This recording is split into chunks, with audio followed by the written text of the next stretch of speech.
दिल्ली के वसंत विहार गैंगरेप के बाद भी दुष्कर्म जैसी संगीन वारदातें थमने का नाम नहीं ले रही। उन दरिंदों को न तो पुलिस का डर है और न ही कानून का खौफ। पहले से ही रेप जैसी संगीन वारदातों से जराइम की दुनिया में हाशिए पर आया अजब गजब एमपी एक बार फिर शर्मसार हुआ है। कैसे, देखिए ये रिपोर्ट। स्कूल से लौट के आ रही थी, घर जा रही थी तो मेरे साथ जबरदस्ती किया। तो सुना आपने किस तरह से ये मासूम अपने साथ बीती उस शर्मनाक वारदात को बयां कर रही है जो इस बेकसूर के साथ पेश आई है। जी हाँ, इस नाबालिग लड़की के साथ बेहद वहशियाना और शर्मनाक हरकत अंजाम दी गई है और वो भी बेखौफ। इंसानियत को शर्मसार कर देने वाली ये वारदात मध्य प्रदेश के बैतूल जिले की है, जहाँ एक नाबालिग के साथ दुष्कर्म जैसी शर्मनाक वारदात सामने आई है। बताया जा रहा है कि जगधार गांव की रहने वाली 14 साल की ये मासूम पिछली 17 तारीख को शाम के वक्त भारावाड़ी स्कूल से घर की ओर लौट रही थी।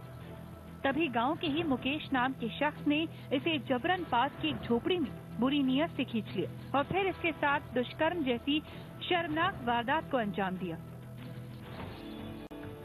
इस दौरान नाबालिग के साथ पढ़ने वाले 2 छात्र भी वहां मौजूद थे, जिनको मुकेश ने डरा धमका कर वहां से भगा दिया और फिर उस मासूम की अस्मत को तार-तार करने के बाद वहां से जान से मारने की धमकी देकर वहां से भाग गया।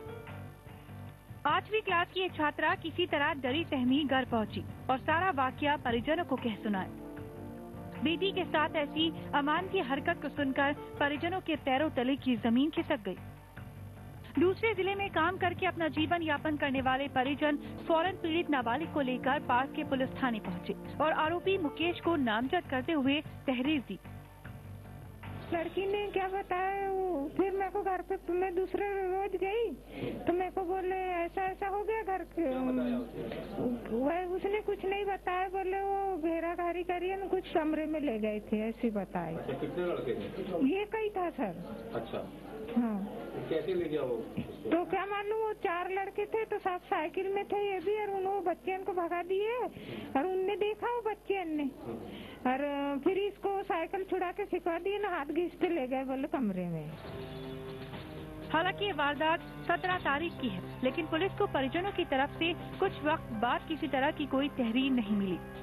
फिर बीते कल परिजनों की तरफ से तहरीर मिलने पर पुलिस ने आरोपी मुकेश के खिलाफ दुष्कर्म का मामला दर्ज कर लिया और फौरन हरकत में आते हुए आरोपी मुकेश को हिरासत में ले लिया।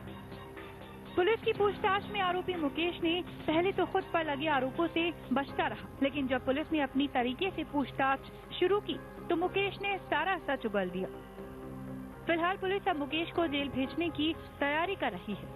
17 तारीख को ये स्कूल गई थी और जब लौट रही थी शाम को 5 बजे तो उसको सर्वेश गांव के खेत के सामने एक झोपड़ी में मुकेश पवार ने बुलाया और उसके साथ रेप किया। ये उसके स्कूल के 2 लड़के साथी अमित सोनू ने भी देखा है और वो जब रोने लगी तो उन्होंने उसको अपने साइकिल में बिठा के गांव तरफ ले आया। जब वो घर आई तो उसके माँ बाप नहीं थे। उसने ग्राम कोटवार को उसकी बड़ी माँ को बताया, लेकिन उसके माँ बाप नहीं थे, इस कारण उसने 17 तारीख को रिपोर्ट नहीं करी। जब उसके माँ बाप आ जाए तो उनको लेकर उसने थाना बैतूल बाजार में रिपोर्ट करी है। अब क्या कार्रवाई की जाएगी? जैसे ही महिला ने रिपोर्ट करी, मेरे पास अपराध की डायरी और महिला है तो आरोपी की तलाश किया, आरोपी मिल गया है। रेप वो खौफनाक वारदात है जो न सिर्फ लड़की के जिस्म को जख्मी कर देता है, बल्कि उस बेकसूर की आत्मा को भी लहूलुहान कर देता है। पुलिस ने इस वहशी को तो जेल की सलाखों के पीछे भेज दिया, लेकिन अभी भी न जाने कितने दरिंदे ऐसे हैं जो हवस की आग सहन में लिए बेखौफ और खुलेआम घूम रहे हैं। कानून को चाहिए कि जल्द ही उन वहशी दरिंदों पर भी नकेल कसी जाए, ताकि हर एक बेटी, हर एक बहन महफूज रह सके और इस चमन में खुलेआम सांस ले सके। मध्य प्रदेश के बैतूल से न्यूज टाइम के लिए नंद किशोर की रिपोर्ट। यहाँ वक्त चला एक और छोटे से ब्रेक का। ब्रेक के उस पार भी जारी रहेगी हमारी खास पेशकश।